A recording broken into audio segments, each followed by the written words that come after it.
mencari orang membali itu masih iri hati, maka itu belum juga bisa dikatakan orang beriman, tetapi dia sudah Islam.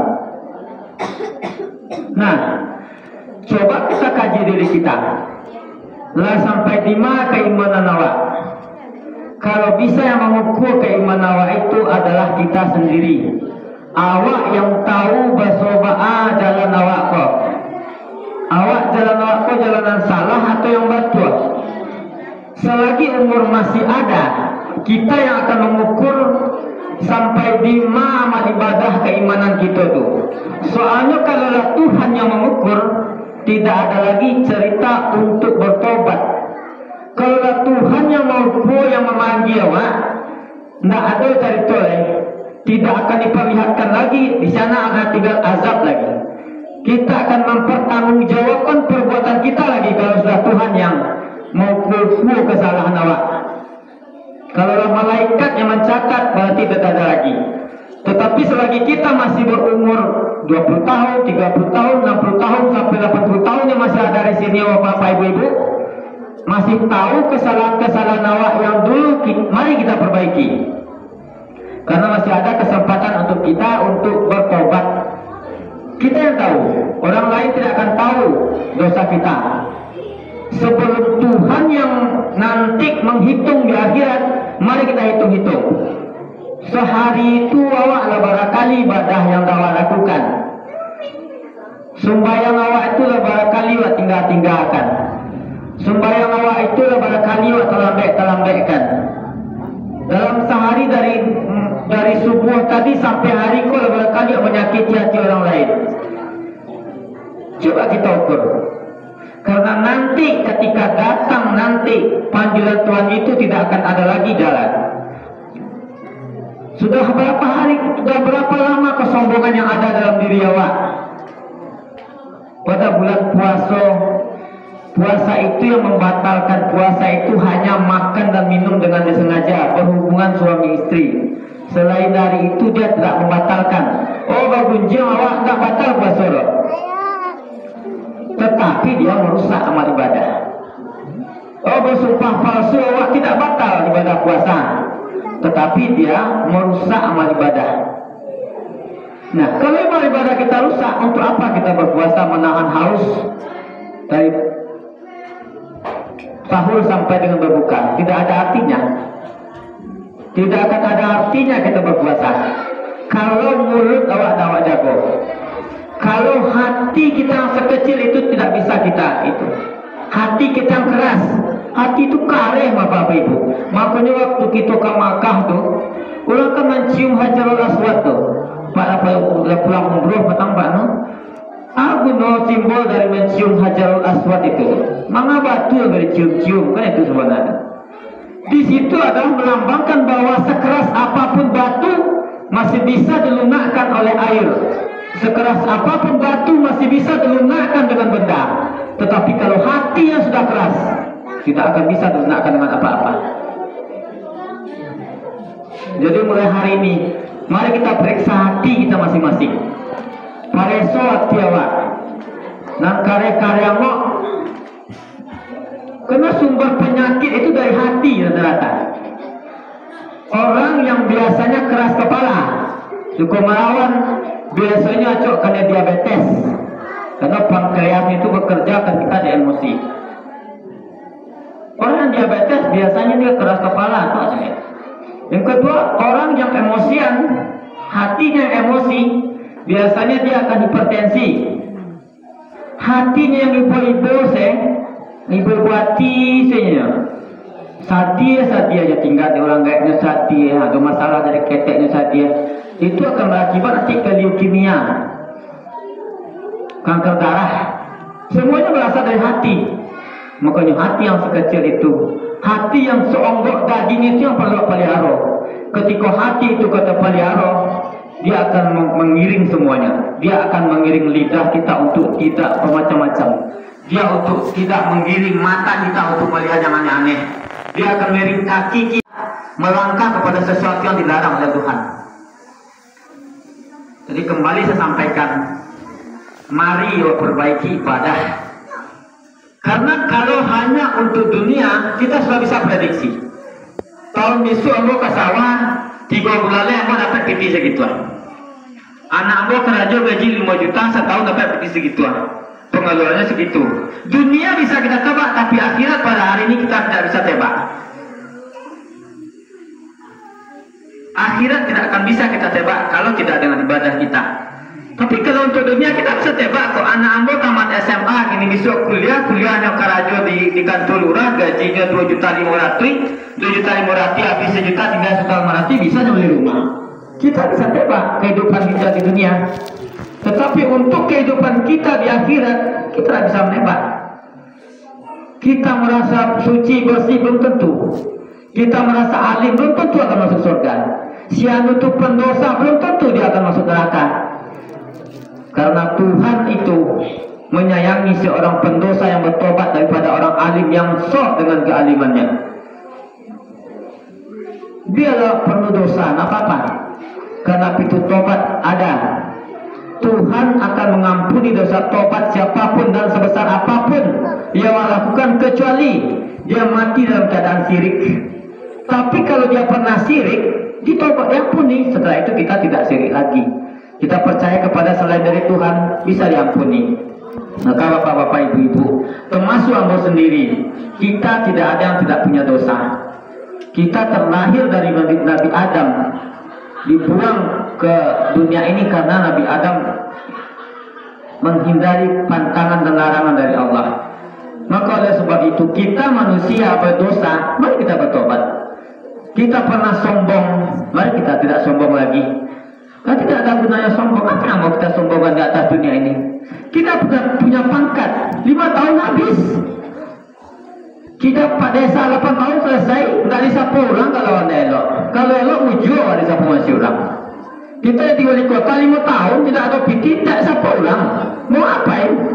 Mau gubernur 5 tahun selesai. Oke, kalau 5 tahun itu baik perangainya. Kalau enggak, korupsi masuk penjara tambah parah.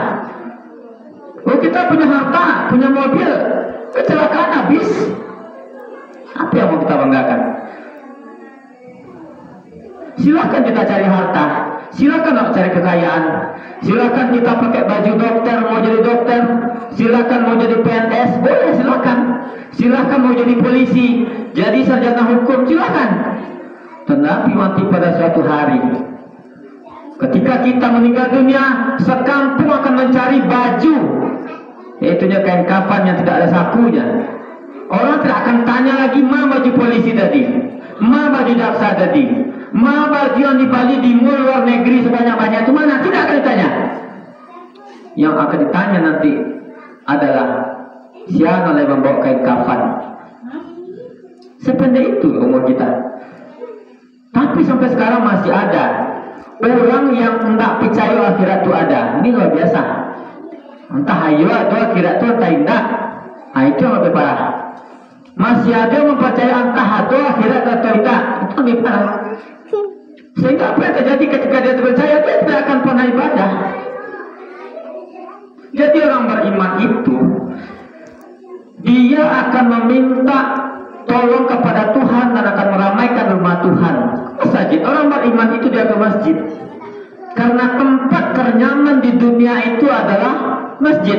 Coba anda percaya. Di masjid itu kantuk-kantuk SGT tak kalau tu. Orang yang yang ada penyakit tidak bisa tidur kan nama tu. Payah lalu ya. Payahnya ke masjid itu tak kalau. Jadi masjid ini adalah tempat orang beriman untuk meminta kepada Tuhan. Minta awak risiko. Oh awak payah ekonomi, ya Allah. Aku dah usaha ya Allah. Rasa kuat tenaga aku berusaha ya Allah. Tapi rasa aku masih siko je ya Allah. Minta kepada Tuhan.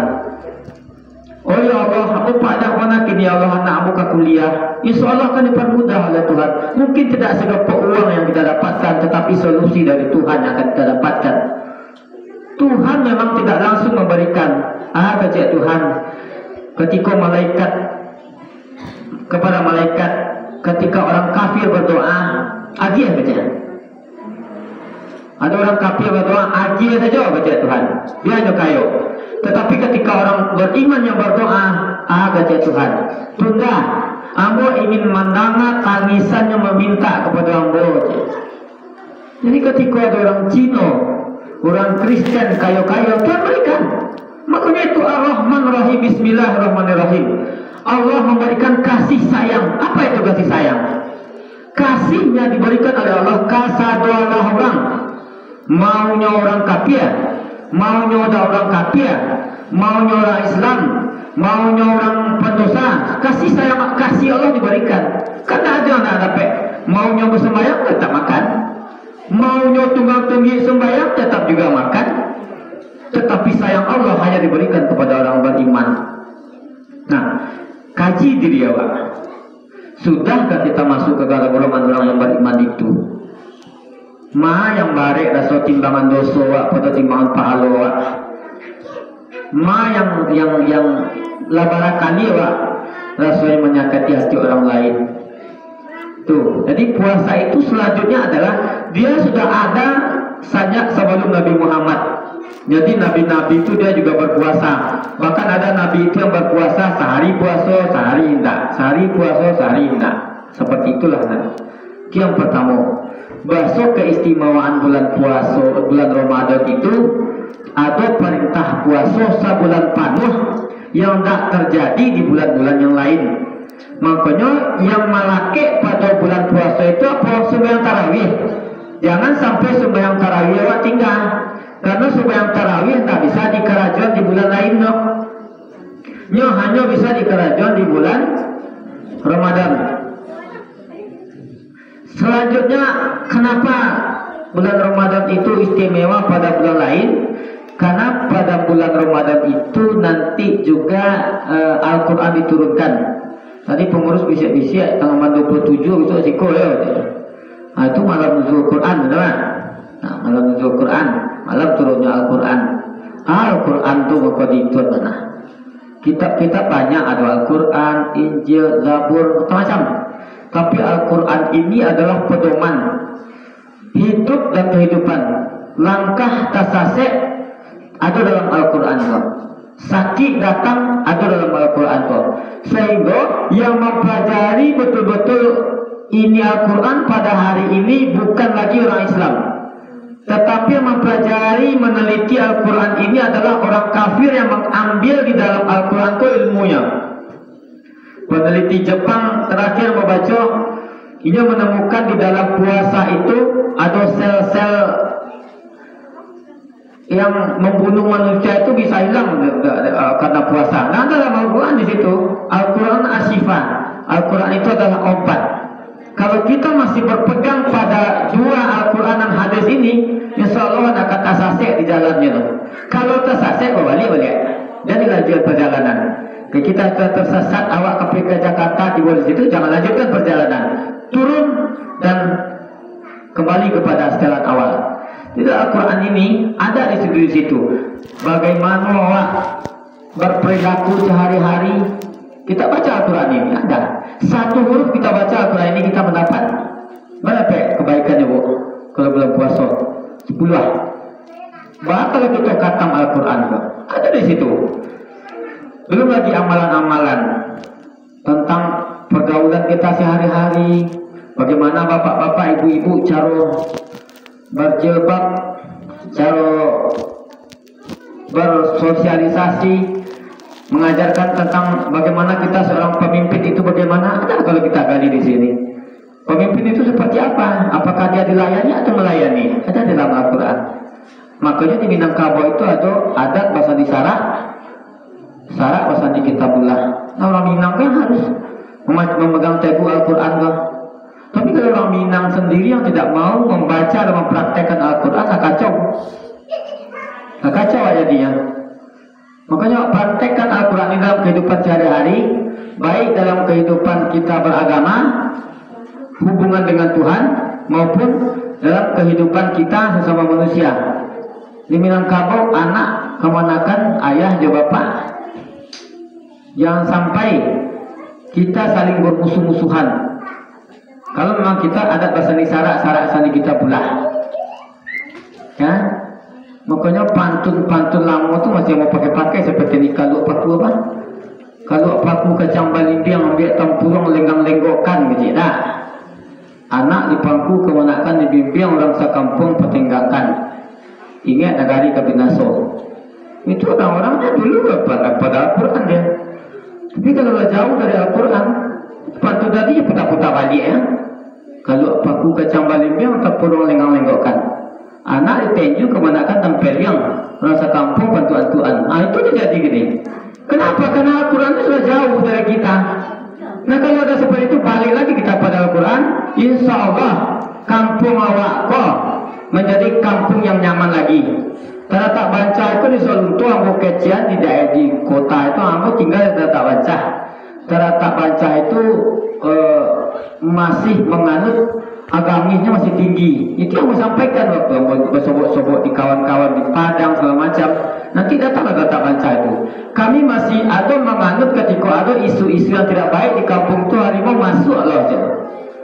Kalau alim ulama ini mamak tak juga arif, kalau harimau masuk pasti ada petanda sesuatu yang tidak baik di kampung itu. Tidak juga dia akan makan ternak, makanya wilayah tidak juga hanya mengacau lah.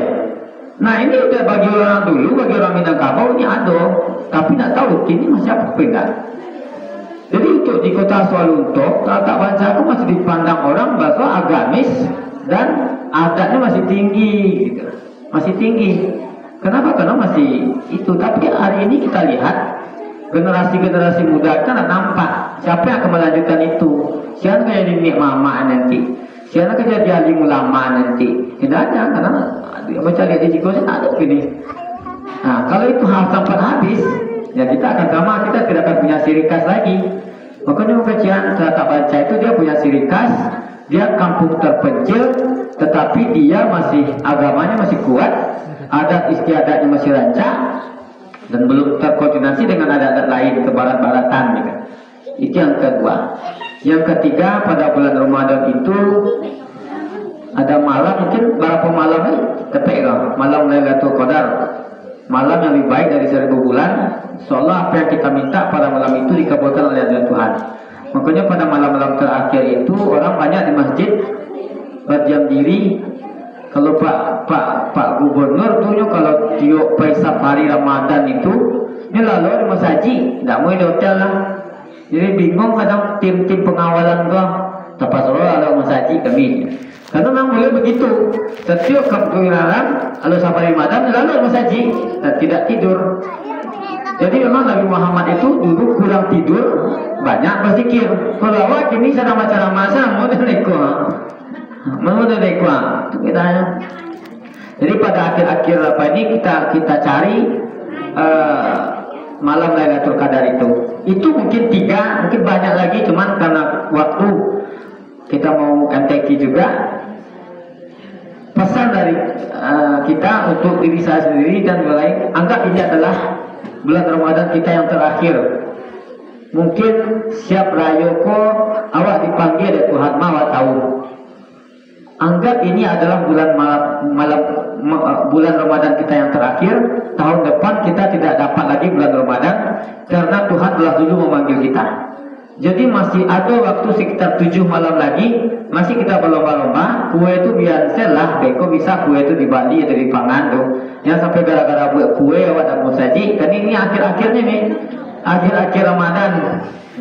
Jadi kalau awak bayangkan ke diri awak bahwa ini ada terakhir, berarti kita tidak punya kesempatan lagi untuk nanti beribadah berikutnya. Dan ini yang terakhir. Makanya mari kita perbaiki ibadah kita. Kalau pun kita dulu pernah ada kita salah dan khilaf kepada manusia dan berdosa kepada Tuhan, Tuhan membuka ampunan pada bulan Ramadan ini. Dengan catatan nanti setelah Idul Fitri kita betul-betul suci bersih, tidak ada lagi dendam-dendam kesumat, tidak lagi hati yang busuk, tidak ada lagi hati yang keras, karena penyakit itu datangnya dari hati. Di saat hati kita tenang, percayalah kita tidak akan sakit. Tapi ketika hati kita sedang gundah gulana, sedang tidak baik-baik saja, penyakit pun akan datang. Cara untuk memperbaiki penyakit itu adalah kita memohon kepada Allah, datang ke masjid, kita meminta, insya Allah dikabulkan oleh Allah. Hari Minggu itu Pak Wagub itu asal dari dia juga. Awalnya rencananya memang buka bersama di kantor di rumah dinas baru ke Siko, tapi yang udah tahu itu tukar jadwalnya. Tapi tidak masalah, nanti minta siapa yang ada minta saji apa segala macam tadi. Oke, itu saja mungkin yang bisa mau sampaikan. Kalau mau ada salah maaf, mau dalam rangka tadi bersama juga dia sekalian sampai alhamdulillah sampai jadwal bersama risiko. Mohon maaf, wabillahi taufiq wal hidayah. Assalamualaikum warahmatullahi wabarakatuh.